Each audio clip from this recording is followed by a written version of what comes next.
Dear Ukrainians, today's key points. The front line and the defense of our cities.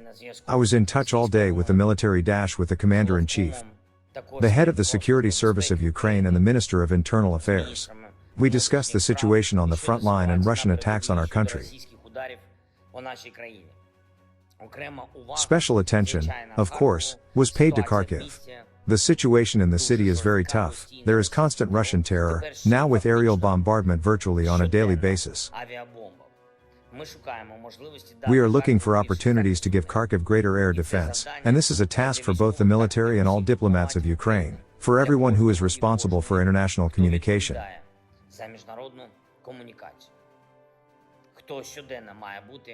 Who has to be in dialogue with partners on a daily basis. It is quite obvious that the air defense capabilities available to us in Ukraine are not enough, and this is obvious to all our partners as well. And the world must finally hear the pain that Russian terrorists are inflicting on Kharkiv, on Kupiansk,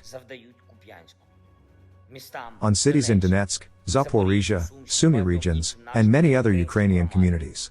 There are air defense systems in the world that can help. The only thing needed is the political will to transfer these systems to Ukraine.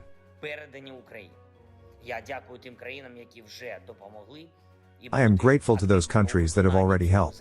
And being active in fulfilling this task is the personal responsibility of our diplomats who work in the areas and countries where the necessary systems are available. Patriots should now be deployed in Ukraine, so that later on they will not have to be used at least along the entire eastern flank of NATO.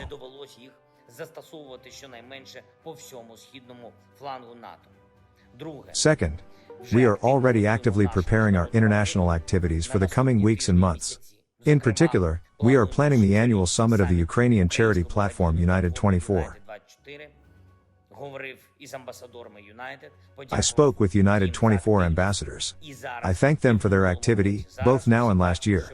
Now everyone sees that much more personal energy and much more effort is needed to keep the Ukrainian issue in the focus of global attention alongside many other problems and conflicts.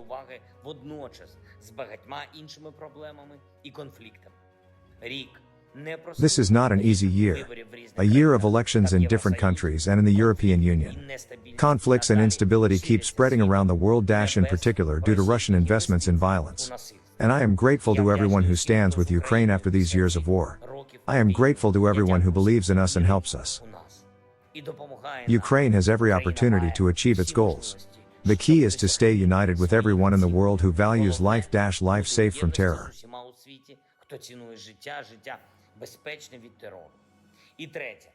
And third, our warriors, our brigades.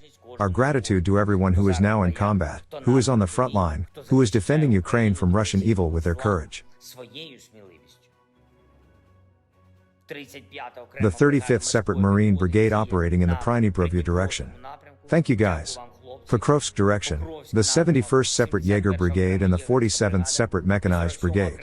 Thank you. Lyman direction, the 95th Separate Air Assault Brigade. Well done.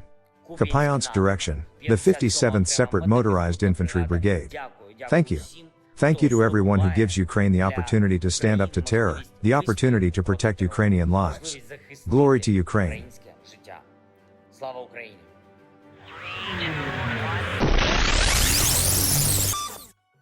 During the last 24 hours, brave Ukrainian defenders inflicted serious damage to invading Russian criminal forces. Armed forces of Ukraine destroyed 820 Russian soldiers, 17 tanks, 54 APCs, 54 pieces of artillery, 4 multi-launch rocket systems, 61 drones, intercepted 4 missiles, destroyed 79 vehicles and fuel tanks, and 10 units of special equipment. Thank you for watching this video.